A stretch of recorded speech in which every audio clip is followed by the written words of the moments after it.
הגיאומטרי שערכתי מתבסס על ספר יצירה וכתבי אברהם אבולעפיה, ועל ההכרה בכך שהמפתח להבנת עולמנו מצוי בשילוב שבין 3 יסודות של הוויית האדם, המחשבה, המתמטיקה והשפה. 3 תחומים שמשתלבים באופן ייחודי בשפה העברית. וכאשר מדובר בשפת הבריאה, מדובר בשפה מאוד עוצמתית, כזו המסוגלת ליצור אובייקטים במרחב, גופים בעלי חומר, צורה ומידה, ולכן מתבקש שהיא תהיה שפה מדעית. וכאן משתלב המחקר הגיאומטרי, שהוא הצד הוויזואלי של המתמטיקה, היכן שהמתמטיקה והעין מתחברים.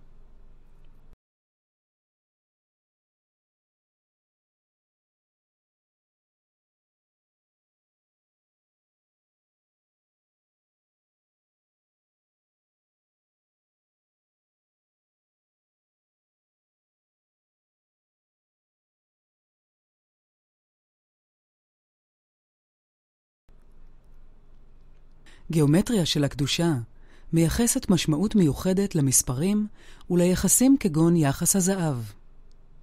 לצורות גיאומטריות במישור, כגון משולש, מרובע, מחומש או משושה, יש ייחוס למספרים, ולמספרים מתווסף עומק ומשמעות רגשית וסמלית, מעצם יכולתנו לראות כל מספר גם כצורה חזותית. 3, משולש, 6, משושה.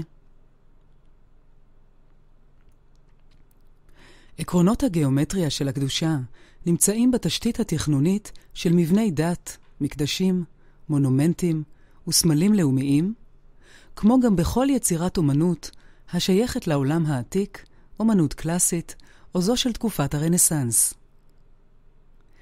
גיאומטריה נטועה במדעי הטבע ומשקפת את חוקי המתמטיקה הפועלים ביקום. גיאומטריה קבלית בעברית צומחת מתוך שיטת הספירה העשרונית וממחישה את הקשר המתמטי והמרחבי שבין מספרים, מידות וצורות, אך היות ואותיות הן מספרים, מידות הן מילים, שמות או ביטויים.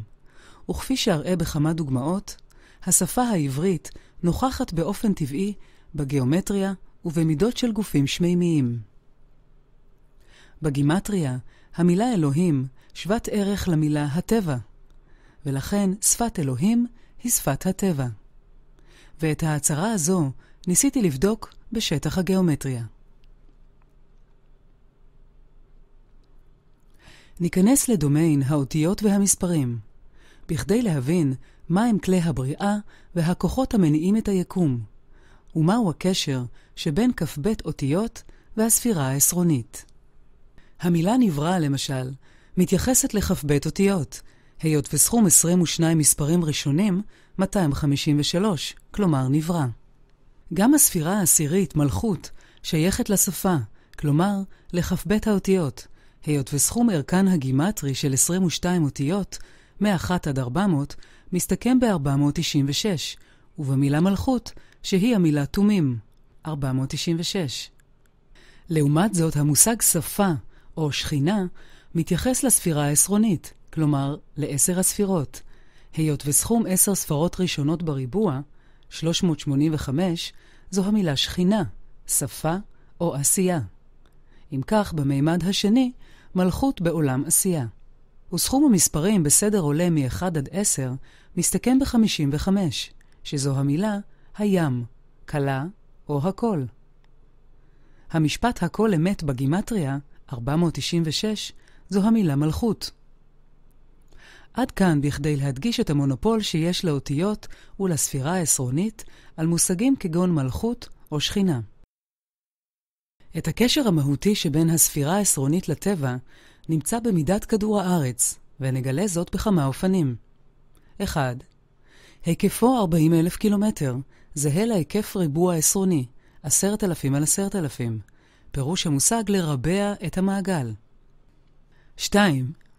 אם נסרטט מעגל ברדיוס עשרוני 10,000 קילומטר, מצד ימין באמצע, הוא יכיל הן את כדור הארץ והן את הירח הסובב אותו 30 פעמים, ויוצר וסיקה פייסיס כמספר הימים בחודש. 3.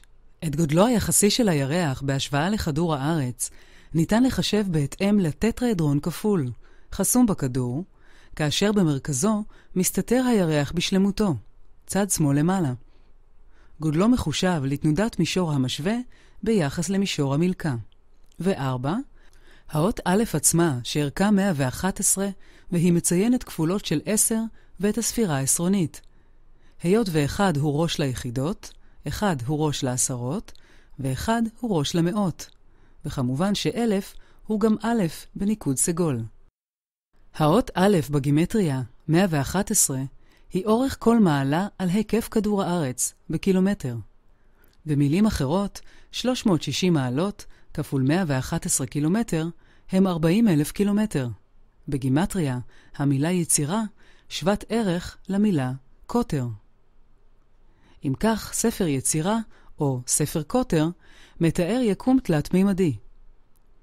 הפעולה המתוארת בספר הנקראת חקק וחצב, ערכה הגימטרי הוא 314. משמעותו שדי, מטאטרון.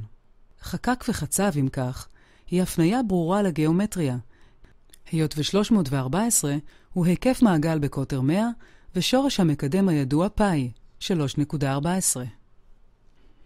באם נסרטט מעגל שהיקפו שדי, כדוגמת המעגל הצהוב משמאל, ונחסום בתוכו משולש שווה צלעות, המשולש הסגול, נמצא שאורך כל צלע במשולש היא המידה 86, כלומר המילה אלוהים או הטבע.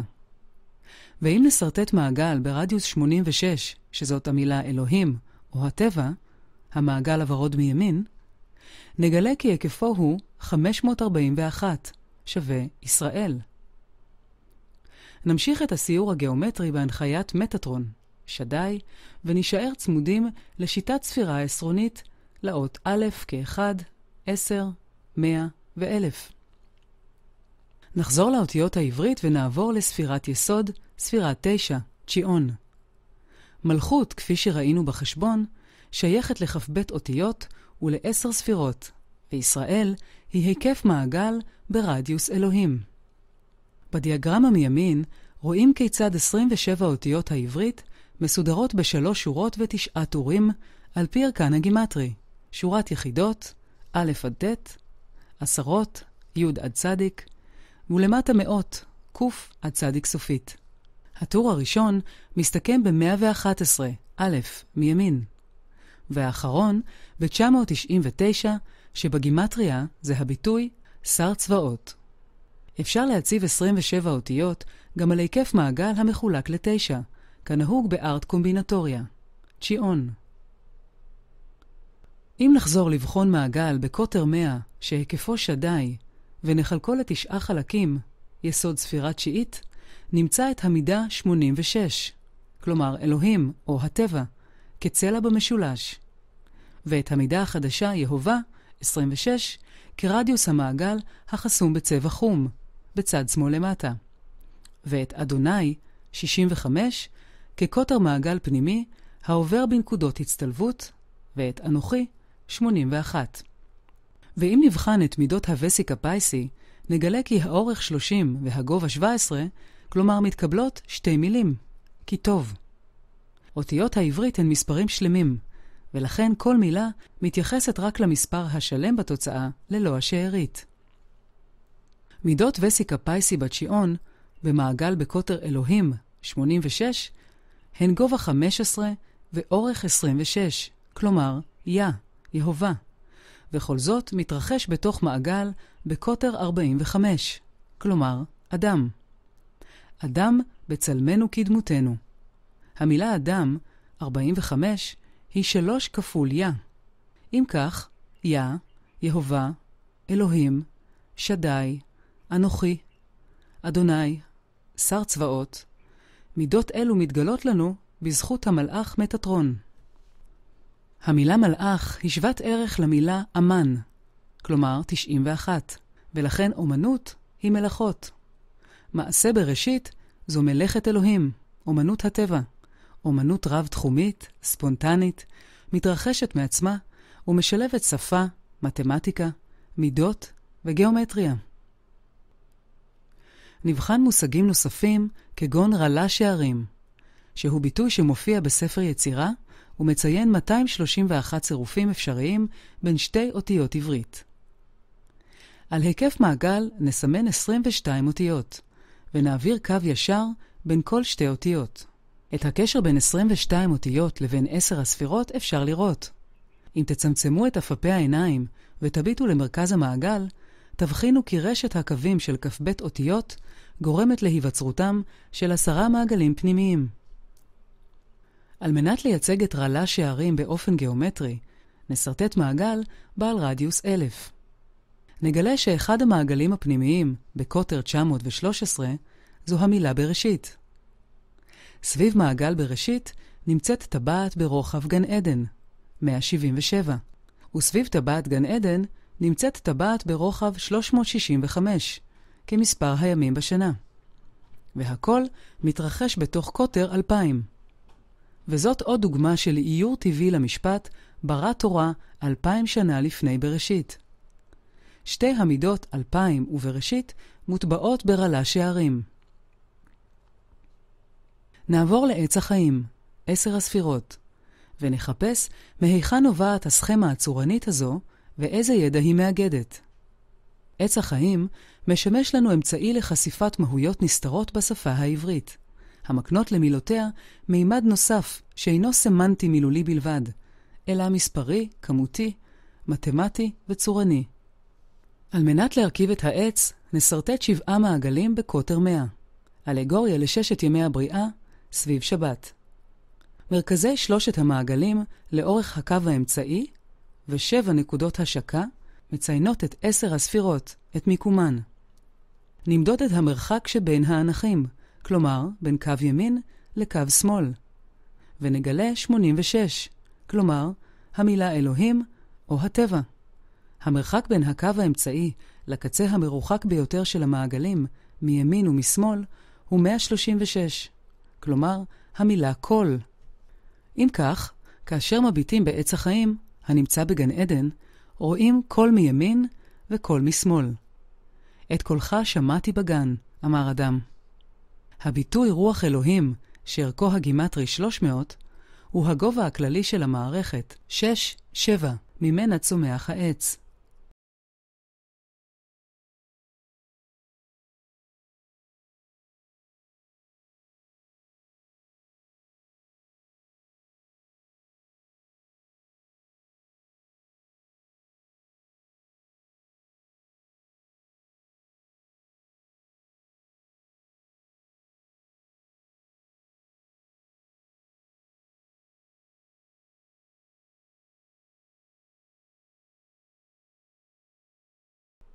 השטח המשותף בין המעגלים, ההיטל האנכי החופף במונחים גיאומטריים, המסומן בירוק, מרכיב 2 עמודים ברוחב 13, בגימטריה 1.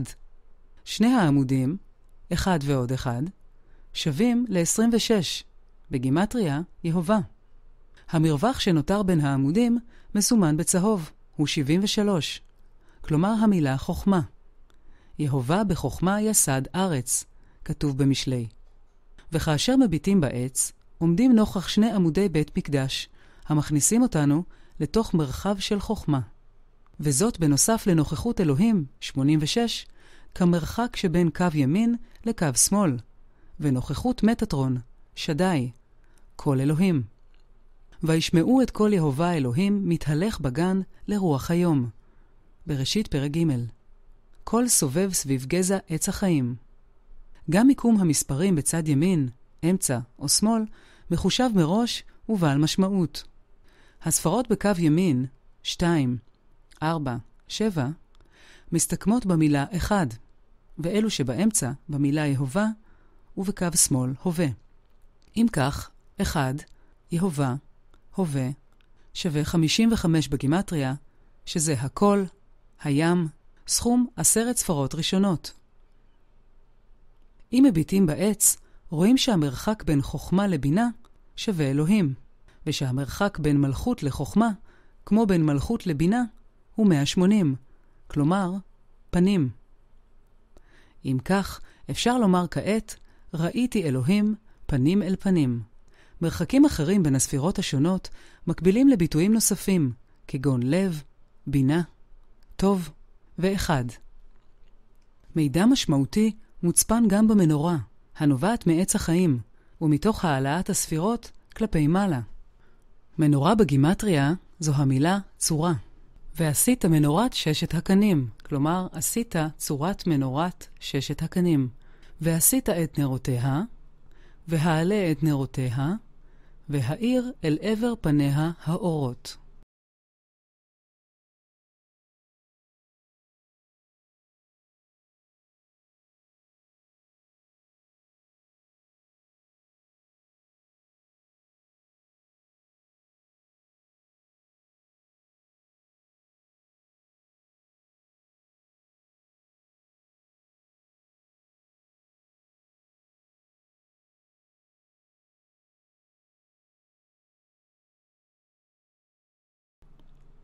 נעבור לספירה שביעית, נצח שביעון. נצח פירושו פסח, כלומר 148 בגימטריה.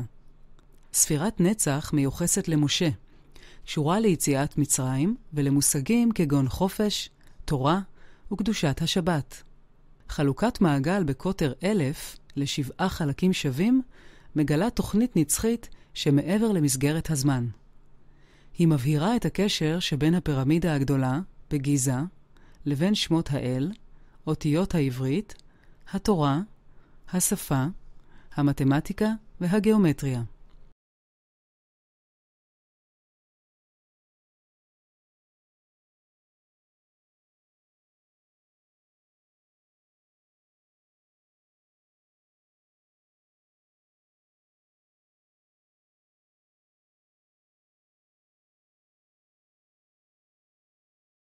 נתחיל במדידות מתוכנית טיפוסית בקנה מידה עשרוני, כפי שאמרנו 1000, שבגימטריה זה הביטוי 7 ברכות. האות העברית הראשונה, א', 111 בגימטריה, היא הגובה של מרכז המעגל מעל בסיס הפירמידה הכחולה. המילה תורה, 611, היא גובה הפירמידה עצמה. המילה חופש, שהיא 388, היא המרחק מבסיס הפירמידה לקצהו התחתון של המעגל. מידות נוספות חשובות, הקשורות במשמעותן לסיפור הרקע, הן גבורה, ייסה, גן עדן. למעשה, אנו מביטים ברקיע השביעי, היות ורואים כי שמיים, 390 בגימטריה, זו מידה מרכזית. יברכך, ייסה לך שלום. חלוקה נוספת באותו הקוטר, מאיירת מחזה של הסנה בוער באש. ומעליו, שלום. גם ישראל, 541 בגימטריה, מופיעה כמידה חשובה. לדוגמה, כל צלע במעוין הסגול במרכז הוא באורך ישראל, וזאת לצד גבורה, בינה, שמיים, תורה, חופש. והאות א', 111, כרדיוס, מניבה קוטר 222, ברך. כלומר, א' ועוד א' שווה ברך. וזאת במסגרת שלום, תורה, ישראל וכדומה.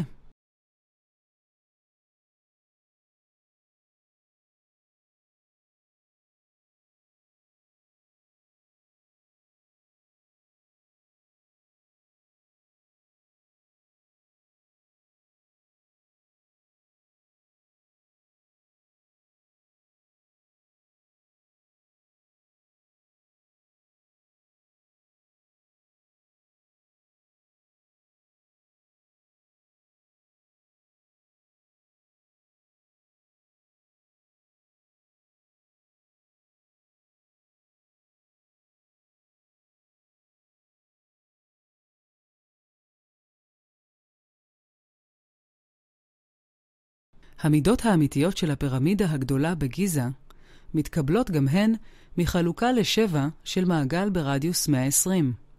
120 בגימטריה זו המילה הסנה, מועד, עמוד או חזקה.